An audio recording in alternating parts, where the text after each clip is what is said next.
बिस्मिल्लाहिर्रहमानिर्रहीम। Hello, welcome back to my channel chemistry zone. आज की हमारी वीडियो जो है वो फर्स्ट ईयर का पहला चैप्टर केमिस्ट्री का S&P ब्लॉक एलिमेंट में से थर्ड जो पीरियड था हम उसे स्टडी कर रहे थे। हमारे पास थर्ड पीरियड में ट्रेंड वगैरह हमने स्टडी कर लिए थे। अब हमारे पास आते हैं रिएक्शन।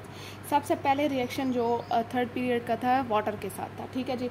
तो आज की इस वीडियो में आप जो है वाटर के साथ इनका एलिमेंट्स का थर्ड पीरियड के एलिमेंट्स का रिएक्शन कैसे होता है ये जानेंगे।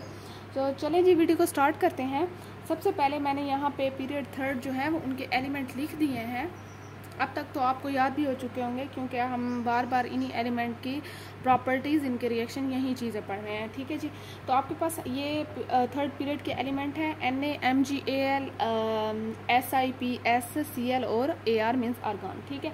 अच्छा, यहाँ पे देखें कि आपके पास जो है वो कहते हैं कि when the period third element reacts with water they usually form oxides and H2 gas. मैं आपको स्टार्ट में ही बता दूं कि आपके पास जब वाटर के साथ रिएक्शन होगा तो आपके पास दो चीज़ें बनेंगी। एक तो एलिमेंट का ऑक्साइड बनेगा, जो भी एलिमेंट होगा उसका ऑक्साइड बनेगा, और साथ में H2 गैस रिलीज होगी। तो आपने ये दो चीज़ें रिएक्शन के लिए याद रखनी है। यहाँ पे देखिए, सबसे पहला एलिमेंट हमारे पास सोडियम आता है। तो सोडियम का देखते हैं रिएक्शन वाटर के साथ। मैंने यहाँ पे ऑलरेडी आपके पास लिख दिया।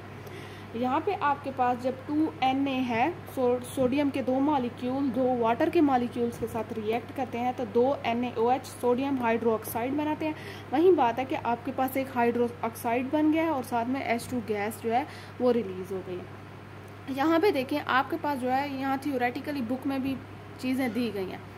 अगर आप रिएक्शन याद करते हैं और उन्हीं में से चीज़ें याद रखते हैं, पॉइंट 1-2 के, हमारे पास रिएक्शन में क्या चीज़ बन रही है, क्या चीज़ रिएक्ट कर रही है, कौन से स्टेट में है और कौन सी चीज़ रिलीज हो रही है, तो दो चीज़ें तो आप याद रख ही लें कि आपके पास एक तो ऑक्साइड बन रहे हैं, एक H2 गैस बन रही है।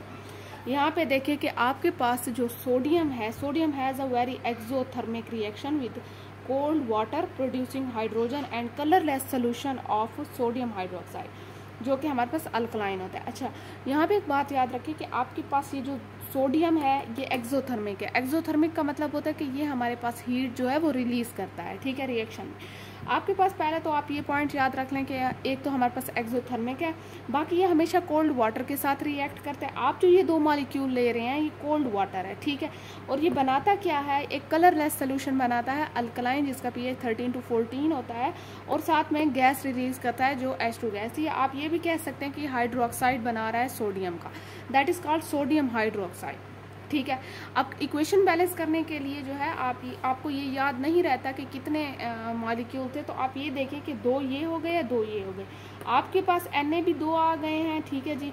आपके पास ऑक्सीजन भी दो आ गए हैं और साथ में हाइड्रोजन आपके पास 4 है, तो दो हाइड्रोजन ये आ गए, दो ये आ गए। आपके पास इक्वेशन बैलेंस हो गई है। यहाँ आगे चलते हैं। आपके पास जो सेकेंड एलिमेंट है दैट इज मैग्नीशियम। हमारे पास मैग्नीशियम जो है वेरी स्लाइट या slow with cold water but burn in steam. आपके पास यहाँ पे भी ये कोल्ड वाटर में भी होता है, जैसे ये आपके पास कोल्ड वाटर में हुआ था, ये भी कोल्ड वाटर में होता है, लेकिन ये स्टीम में भी आपके पास बर्न होता है, जलता है। ठीक है। But a very clean coil of Mg dropped into cold water eventually covered with the small bubbles of hydrogen with it floats to its surface. ठीक है। Magnesium hydroxide is formed as a very thin layer on the magnesium and it tend to stop the reaction। ठीक है। अच्छा, यहाँ पे देखें कि आपके पास जो है इसका मेन मतलब यही है। आप 2-4 पॉइंट इसमें याद रख लें, ये आप इतना पैराग्राफ लिख सकते हैं। सबसे पहले तो आप ये याद रखें कि आपके पास जो मैग्नीशियम होता है वो हमेशा स्लोली रिएक्ट करता है विद कोल्ड वाटर, लेकिन आप अगर उसे स्टीम के साथ करेंगे तब भी वो रिएक्ट करेगा।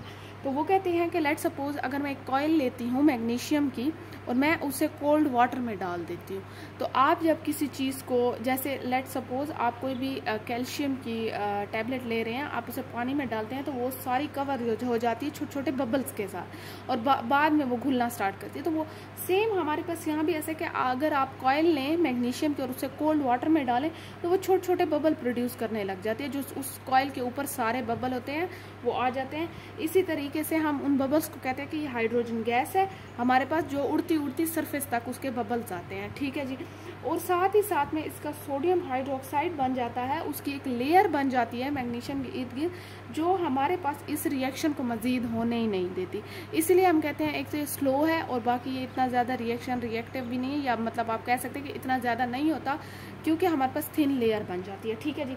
तो रिएक्शन की तरफ आते हैं। रिएक्शन आप यहाँ पे देखें कि हमारे पास Mg तो होता है सॉलिड स्टेट में, ठीक है, ये वाटर के साथ अब यहाँ पे देखें एक मॉलिक्यूल ऑफ Mg, मैग्नीशियम का एक मॉलिक्यूल, 2 मॉलिक्यूल वाटर के रिएक्ट किया, हमारे पास क्या चीज़ बनाई है, मैग्नीशियम हाइड्रोक्साइड बना दी है, ठीक है। यहाँ पे एक चीज़ नोट करें कि मैं यहाँ पे 2 लगा सकती थी, लेकिन मैंने यहाँ ऐसा क्यों नहीं किया, मैंने इसके बाहर 2 क्यों लगाया, क्योंकि हमारे पास एक ही जो है वो क्या चीज़ है, मैग्नीशियम का है, और ये 2 है। तो अब मेरे पास 2 तो ये आ गए, लेकिन यहाँ एक मैंने मैनेज करने के लिए यहाँ कुछ नहीं लगाया। साथ में हाइड्रोजन गैस आपके पास रिलीज हो गई। अब आपके पास जो सोल्यूशन बना है ये हाइड्रोक्साइड का है। किस चीज़ का हाइड्रोक्साइड बन रहा है, मैग्नीशियम हाइड्रोक्साइड। मैग्नीशियम हाइड्रोक्साइड हमारे पास जो होता है, जो सोल्यूशन आपके पास बन रहा है, वो एक तो होता है वीकली अल्कलाइन जिसका pH 11 तक होता है। एस दी Mg जो है whole two is slightly soluble, हमारे पास स्लाइटली सॉल्युबल भी होता है, और साथ में आप इसे मिल्क ऑफ मैग्नीशिया भी कह सकते हैं, ठीक है जी। फिर देखिए कि आपके पास जो है एक तो ये हो गया है। अब आपके पास अगर मैं यही चीज़ स्टीम में बर्न करूँ, जैसे मैंने कहा है कि कोल्ड वाटर में भी करा है, मैंने ये कोल्ड वाटर ले लिया, ये स्टीम ले लिया। अब देखिए कि magnesium burn in steam with its typical white flame. अब बर्न करने का मतलब है जलाना, तो आप अगर इसे स्टीम में जला रहे हैं तो ये अपना जो फ्लेम देगा वो वाइट देगा, ठीक है जी, वाइट देगा हमारे पास to produce white magnesium oxide and hydrogen. आपके पास ये वाइट मैग्नीशियम ऑक्साइड हो गया और ये हाइड्रोजन हो गया। इतनी आपको बात क्लियर है। तो हमारे पास ये 2 रिएक्शन थे, इसका तो आपको इतना अंदाजा होगा, कोल्ड वाटर के साथ था, एक्सोथर्मिक था, साथ में कलरलेस सोल्यूशन प्रोड्यूस कर रहा था, और हाइड्रोजन गैस प्रोड्यूस कर रहा था। ये हमारे पास 2 चीज़ों के साथ कर रहा था, जिसमें हमारे पास एक कोल्ड वाटर था, एक स्टीम था, साथ में हमारे पास ये जो है अपना हाइड्रोक्साइड का सोल्यूशन बना रहा था, हाइड्रोजन गैस बना रहा था, सोल्यूशन सॉल्युबल था, हमारे पास वीकली सॉल्युबल था, लेकिन ये हमारे पास अल्कलाइन इन नेचर था। साथ में अगर आप ऑयल डालें मैग्नीशियम की तो वो कवर हो जाती थी छोटे छोटे बबल्स के साथ, वो बबल सरफेस तक आते थे, वो हाइड्रोजन गैस थी, और हमारे पास एक थिन लेयर बन जाती थी जिसकी वजह से मज़ीद रिएक्शन रुक जाता था, ठीक है जी। तो हमारे पास जो Mg स्टीम के साथ बर्न हो रहा था उसमें क्या था कि आपके पास वाइट फ्लेम आ रहा था, जो आपके पास मैग्नीशियम ऑक्साइड बना रहा था। हाइड्रो ऑक्साइड इसलिए नहीं है, हाइड्रोजन नहीं है, हमारे पास सिर्फ ऑक्सीजन है, तो ऑक्साइड सिर्फ बना रहा है, एंड हाइड्रोजन गैस बना रहा था, ठीक है। अब आगे चलते हैं। अब देखें कि आपके पास जो है वो कहते हैं मैग्नीशियम क्यों लेस रिएक्टिव है। हमने कहा है कि वो स्लोली रिएक्ट करता है देन सोडियम इन वाटर, ठीक है। इस यहाँ पे Na लिख लें कि हमारे पास less reactive than Na in water, ठीक है। मैग्नीशियम का आपको पता है कि less reactive than Na in water. आपके पास जो है, यहाँ पे मैं लिख भी देती हूँ आपको, 1 मिनट। आपके पास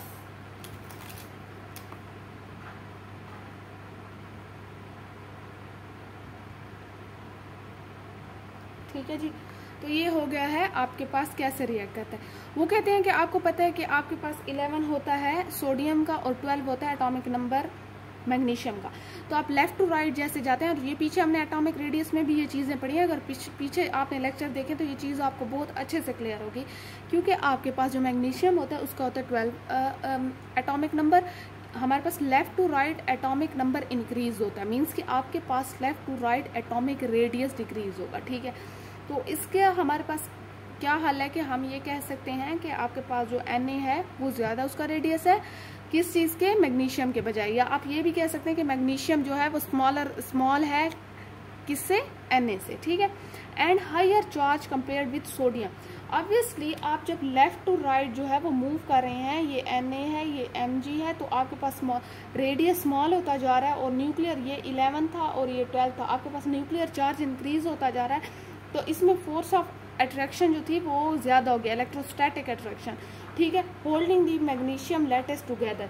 तो आपके पास ये स्लोली रिएक्ट इसीलिए करेगा क्योंकि इसका जो लेटेस्ट होता है वो बहुत ही उसमें अच्छी ताकत होती है, उसमें इलेक्ट्रोस्टैटिक फोर्स ऑफ अट्रैक्शन ज़्यादा होती है, जिसकी वजह से वो इतना आसानी से रिएक्ट नहीं करेगा, बल्कि वो स्लो रिएक्ट करेगा बजाय किसके, सोडियम के। अब सोडियम का जो है रेडियस ज़्यादा है मैग्नीशियम से और उसका इतना चार्ज भी नहीं है बजाय मैग्नीशियम के, उसका कम है, एक प्रोटॉन कम है उसका, एक इलेक्ट्रॉन प्रोटॉन उसका कम है, आप कह सकते हैं उस पर पॉजिटिव या न्यूक्लियर चार्ज कम है, जिसकी वजह से उसका atomic radius as compare to magnesium ज़्यादा है, तो उसका रिएक्ट करना जो है इतना स्लो नहीं होगा, उसका फास्ट होगा थोड़ा सा बजाय मैग्नीशियम के। हम दोनों को कंपेयर कर रहे हैं, ठीक है जी।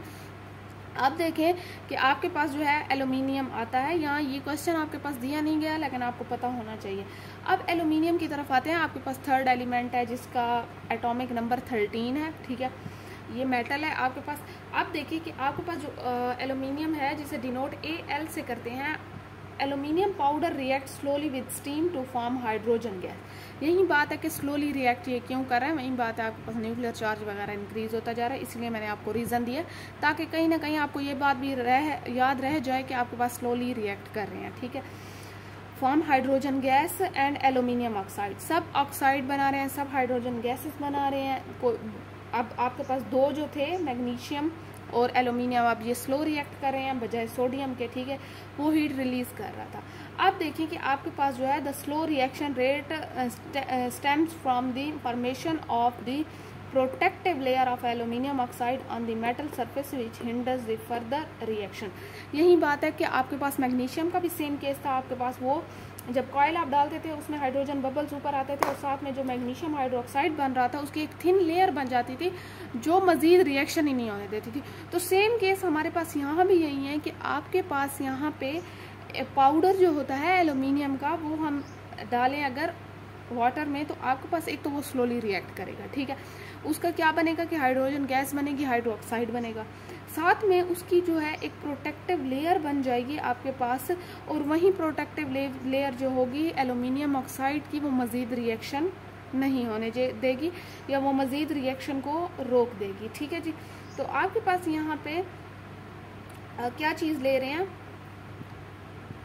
यहाँ पे देखें कि आपके पास दो एल्यूमिनियम के मॉलिक्यूल ले रहे हैं, ठीक है, और दो आपके पास वाटर के ले रहे हैं, स्टीम में जो है हमारे पास रिएक्ट कर रहे हैं, एल्यूमिनियम ऑक्साइड बना रहे हैं हमारे पास, और साथ में हमारे पास हाइड्रोजन गैस रिलीज हो रही है। ये बात आप जो है ये रिएक्शन अपने माइंड में रख लें।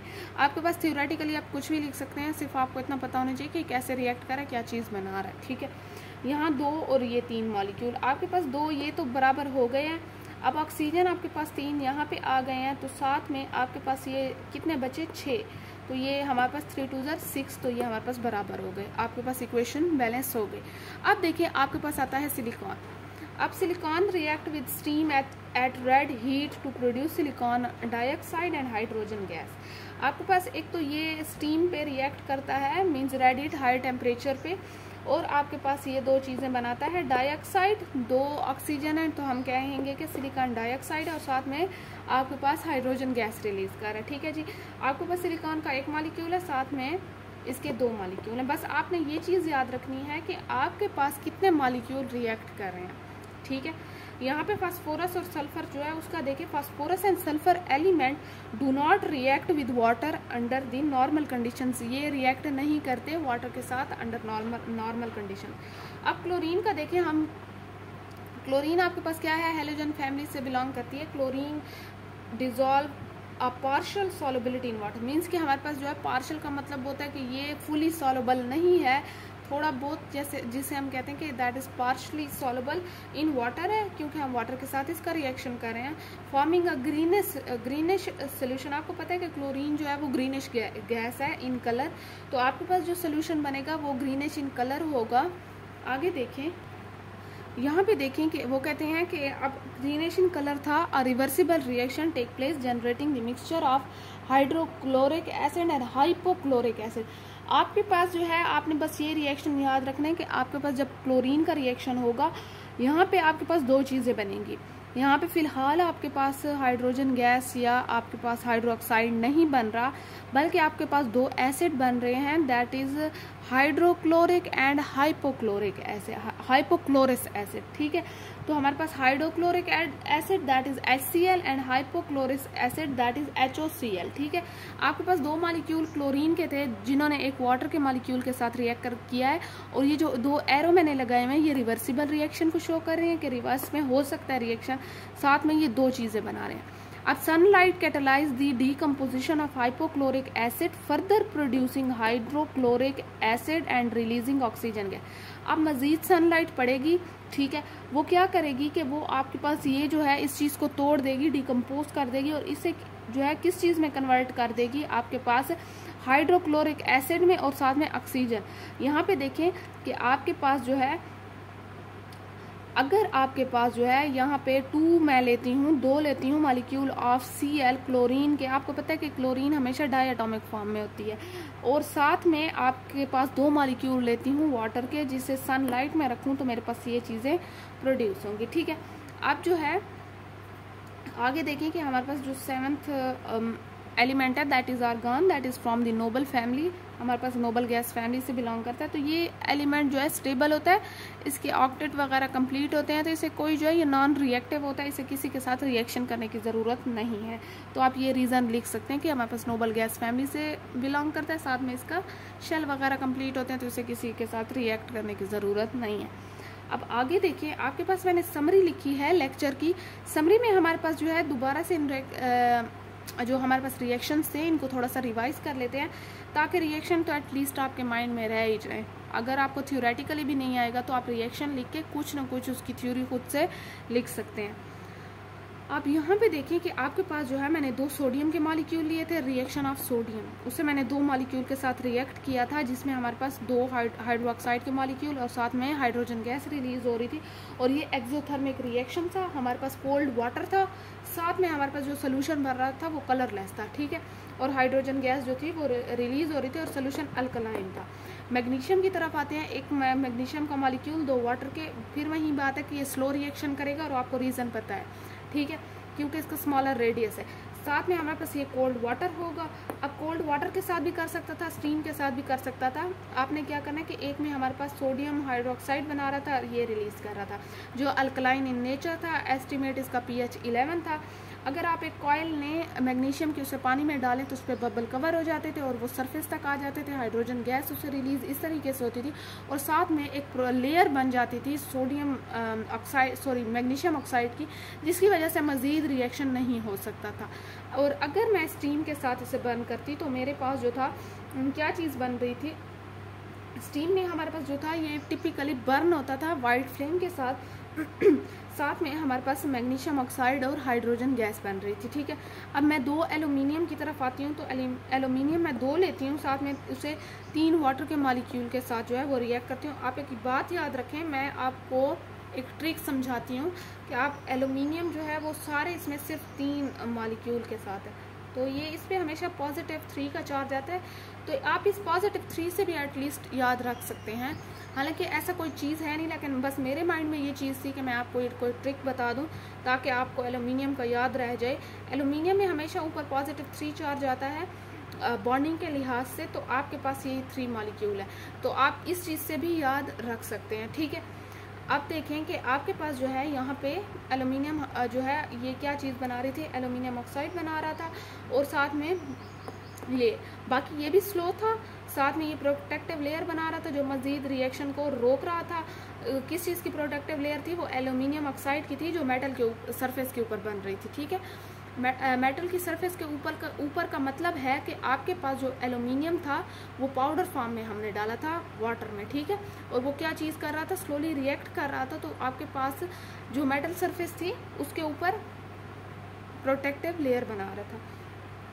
आप देखिए सिलिकॉन का, आपके पास सिलिकॉन जो है वो क्या चीज़ है, वो बड़ी आसानी से मैं आपको बता सकती हूँ, 2 मॉलिक्यूल के साथ करता है। रेड हीट आप कह सकते हैं, मींस के हाई टेम्परेचर पे स्टीम में बर्न होता है, ये वाटर स्टीम की फॉर्म में होगा, और हमारे पास बस ये 2 चीज़ें बना रहे हैं। फास्फोरस रिएक्शन ये शो करते नहीं है। ठीक है, अंडर नॉर्मल कंडीशंस क्लोरीन आपके पास 2 चीज़ें बना रहा था, फिर आपने क्लोरीन को जो है सनलाइट में किया तो आपके पास ये चीज़ें बन रही हैं, ठीक है।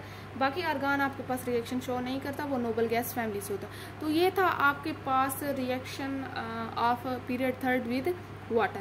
अब अगली वीडियो में जो है हम मज़ीद इसके रिएक्शन पढ़ेंगे कि आपके पास जो है अगले रिएक्शन ये किस किस चीज़ के साथ कर सकते हैं। अब तक के लिए इतना काफ़ी है, होप सो आपको समझ आ गई होगी। साथ में आपको जो है ये चीज़ बस याद रखनी है, ये जो समरी है आपने थ्योरेटिकली 2-4 पॉइंट याद रख भी लें तो आपका काम बन जाएगा। चलें जी, फिर अगली वीडियो में मिलते हैं इंशाल्लाह। अल्लाह हाफिज़।